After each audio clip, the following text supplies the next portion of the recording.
કોંગ્રેસના રાષ્ટ્રીય અધ્યક્ષે જે ગુજરાતની જનતાને અભણ કહી હતી એના વિરોધમાં સાબરકાંઠા જિલ્લા યુવા મોરચાની ટીમ દ્વારા વિરોધ પ્રદર્શન રાખવામાં આવ્યું હતું અને એ વિરોધ પ્રદર્શન સમગ્ર ગુજરાતમાં જ્યારે યુવા મોરચાએ આપ્યો ત્યારે મલ્લિકાર્જુન ખડગેજીને માફી માંગવી પડી છે।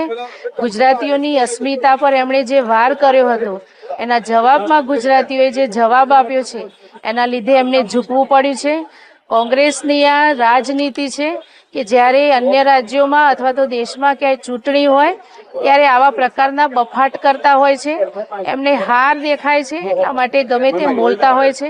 અમારા યુવા મોરચાએ જે કાર્યક્રમ આપ્યો છે ને સમગ્ર ગુજરાતના ગુજરાતીઓની અસ્મિતા માટે યુવા મોરચાએ જે મહેનત કરી છે એના માટે થઈને કોંગ્રેસના રાષ્ટ્રીય અધ્યક્ષે માફી પણ માગવી પડી છે। એટલે કોંગ્રેસનો આ અસલી ચહેરો સામે આવી ગયો છે, એટલે એના વિરોધમાં આ કાર્યક્રમ હતો અને સમગ્ર યુવા મોરચાની ટીમને પણ અભિનંદન છે કે આક્રમક કાર્યક્રમ આપીને એમને ઝૂકવા માટે મજબૂર કર્યા છે।